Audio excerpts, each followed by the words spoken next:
dias um aumento ou criação de impostos. Ele olha para o empreendedor e vê como um vilão, em vez de entender que é o cara que precisa, sim, ter uma redução de carga tributária, porque ele gera emprego nesse país, é ele que vai empregar os jovens, é ele que vai empregar os adultos formados, é ele que vai dar uma oportunidade para um idoso trabalhar. Quem gera emprego são os empreendedores. A gente não pode sufocar com impostos e tributação esse pessoal. Então, assim, não tem nada de bom para falar desse governo. É difícil se achar alguma coisa, assim, eu vejo muito os vídeos, né, de algumas pessoas perguntando, vem cá, que você vota em quem? Bolsonaro ou Lula? Meu cara, Lula, tá falando uma coisa de bom que ele fez, não sabe. Então, assim, não tem o porquê de não haver uma mudança no Brasil, porque a gente precisa resgatar a esperança do povo brasileiro, precisa resgatar a fé do povo brasileiro. Tá? Então, assim, mais uma vez, eu acho que eu tô nessa missão, ô Vilela, porque para mim é projeto de Deus. Eu acho que até viralizou recentemente um vídeo de uma profetisa, que eu estava nos Estados Unidos, num culto, lá na Igreja da Comunidade das Nações, ela falando que é um grande furacão, redemoinho, ia atingir o país, ia parecer que ia tocar a sua família, mas não ia tocar, que o Brasil ia ter mudanças e que o Deus estava dando, né, um livramento para o Brasil por causa de mim, né, Flávio Bolsonaro, que eu tinha uma missão, que Deus tinha escolhido e tal, uma coisa nesse sentido. E desde então eu fiquei na minha, né? Vou esperar os sinais de Deus, né? Então, sempre orando, pedindo ali sabedoria, né? Deus me dá estratégia, como é que vai ser, como é que não vai ser. E chegamos na situação que estamos hoje, e eu acho que o que está acontecendo só pode ser Deus mexendo no tabuleiro da vida. Você acha que aqui no Brasil, uma possibilidade para essa mudança acontecer. Do Lula desistir, se você subir muito nas pesquisas? Eu acho difícil, porque, mais uma vez, ele não deixou ninguém que possa substituí-lo. Não teve um encaminhamento. Eu acho que ele é uma pessoa vaidosa, orgulhosa. Eu acho que a Janja não deixa também. Né? Então, ela tem que continuar viajando, né, na vida. Você acha que a Janja manda nele? Não tem nenhuma dúvida, né? Quem governa o Brasil é a Janja, né? Ele. É mesmo? Então, assim, a gente fica ali Eu fico também aqui, assim, coloco o meu nome para isso, porque eu acredito que o Brasil tenha condições de fazer uma mudança, a gente olhar para frente de verdade, né, com equilíbrio, sem confusão, para cuidar de quem precisa nesse país. Vamos para as perguntas do chat. Você pode acalmar seus assessores, que eles estão pedindo para ir embora, mas não deu nem 1h30 de papo. A gente está começando ainda. Aqui tem as questões aí para a gente tratar, pelo amor de Deus, aí, né? Tem algumas perguntas. Todos os candidatos vêm aqui, tem que ficar pelo menos 2 horas, né? Que é o tempo que dá para... Vamos lá. Compromisso marcado ali, mas vamos lá. Fala pro pessoal que a gente já está indo, aquele famoso já estamos indo. O Thales Gomes, ele é cofundador e presidente da G4, ele mandou uma pergunta aqui. Ele tá falando o seguinte, pagou o superchat? Ele pagou. Ou ele atravessou aí? Propaganda, ele tá investindo. Olha só. Ele pagou. Ele fala aqui, senador, o Brasil tem hoje a 3ª maior população conectada do mundo, a maior base de empreendedores da América Latina e reservas estratégicas de minerais críticos, que são insumos direto da revolução da inteligência artificial. Ao mesmo tempo, a gente vê jovens brasileiros cada vez mais qualificados emigrando e as nossas empresas de tecnologia sendo vendidas antes de atingirem a escala global. Na sua visão, o que o Brasil precisa fazer nos próximos 4 anos para deixar de ser fornecedor de matéria-prima da revolução tecnológica e passar a ser protagonista dela?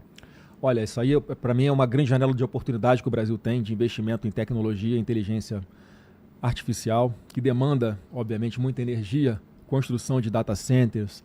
Hoje a nossa legislação na parte de energia é uma grande colcha de retalhos, uma confusão que deixa a energia muito cara. Por isso a gente tem perdido muitos desses investimentos para o Paraguai, onde a energia é bem mais barata. E a regulamentação também aqui, né, da inteligência artificial, a gente tem que ter um olhar pró-empreendedor, que isso está faltando também a gente fazer. Agora, a gente tem que investir na qualificação de mão de obra. Mais uma vez, a gente tem 800 mil possibilidades de vagas aqui, Vilela, para jovens ou pessoas, quem tiver qualificado, 800 mil vagas para trabalhar com inteligência artificial, com tecnologia, e a gente não está preparando essa mão de obra, a gente está perdendo essa oportunidade. Então, assim, vai estar no nosso plano de governo uma plataforma que a gente vai criar, né, que vai estar na palma da mão dessas pessoas, para a gente, em especial, focar nos jovens, focar em quem está hoje recebendo benefícios sociais por parte do governo, para a gente identificar essas pessoas. Tem uma questão muito maior aí também em relação ao data center que estão instalando aqui, geração de energia, porque vai começar a entrar no gargalo, né? Energia aqui ainda é cara. A gente mas a gente hoje produz uma energia excedente que a gente consome no Brasil, mas eu acho que a gente pode estimular porque a construção de data centers com eles construindo a própria base de geração de energia deles, né, com enfim, com uma tributação ou com zero tributação nesse momento para atrair esses investimentos. Mas só que, mais uma vez, a gente vai precisar de mão de obra qualificada para isso.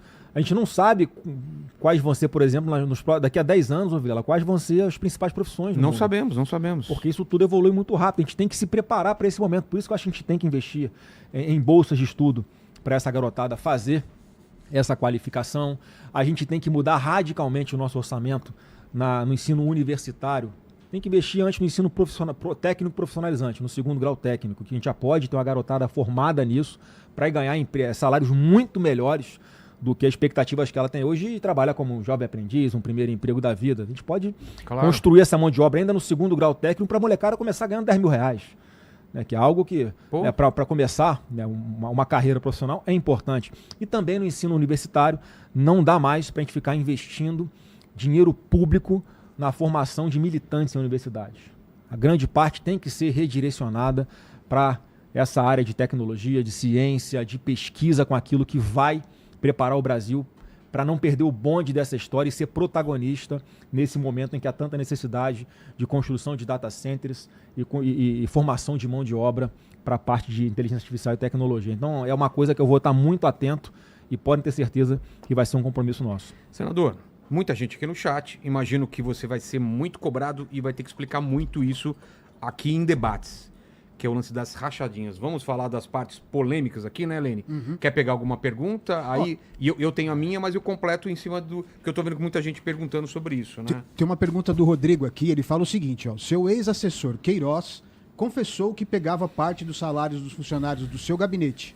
O MP declarou que era inverossímil que você não tivesse ciência. Você admite que ocorreu isso no seu gabinete? É a pergunta do Rodrigo. Deixa eu só deixar claro uma coisa também aqui, todo mundo é testemunha, eu perguntei aqui pro Flávio antes de começar o programa, como eu pergunto para todo político. Posso fazer qualquer tipo de pergunta? Qual lógico. Foi o que ele falou? Acho que é importante. Pode perguntar tudo. Então, assim, não tem censura nenhuma pergunta, tá? Não, então zero, podem fazer zero, pergunta, zero. eu também tô aqui. Até porque é importante esclarecer, Vilela. Claro, porque... deixa eu só completar a pergunta dele, vai. ó. Então o Queiroz pagou, segundo aqui, né, 261 mil em dinheiro vivo na escola e no plano de saúde das filhas do Flávio. Câmeras do banco registraram isso. Mentira. Aí você explica. Você acha normal um funcionário pagar as contas pessoais do patrão com dinheiro em espécie? Pois isso não aconteceu. Vilela, você sabia que toda essa espuma, todo esse ataque a tentar destruir a minha reputação, nunca teve início um processo criminal contra mim? Eu nunca respondi criminalmente por isso. Mas o Queiroz assumiu a Não, rachadinha? assim, o Queiroz tinha ali no gabinete, ele cuidava de uma parte da minha assessoria que trabalhava em rua. Fazia panfletagem, fazia eventos e tal. E ele tinha autonomia sobre esse pessoal e ele fala que ele fazia isso. Foram mais de 30 assessores meus que foram investigados, quebra de sigilo, né, de 11 anos para trás, Vilela. Você imagina ter que explicar 11 anos para trás de tudo que você passou no seu cartão de crédito, que você pagou. Essa devassa, 11 anos para trás, foi feita na minha vida. Sabe quantas ligações tem financeiras minha com assessor?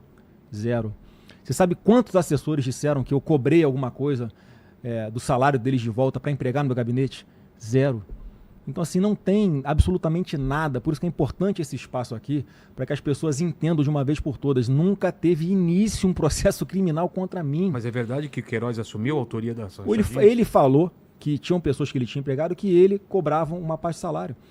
E que ele não tinha, além de, obviamente, não ter a minha concordância, ele bota lá no papel, ele fala que eu jamais tinha conhecimento disso. E, mais uma vez, mais de 30 pessoas, Vilela. Se acha que tivesse alguém se eu tivesse pedido alguma coisa desse tipo, não falaria naquele momento para poder, sei lá, fazer uma delação, alguma coisa? Ninguém, porque não tinha. Vilela, eu passei 16 anos da minha vida sem ter uma acusação de nada.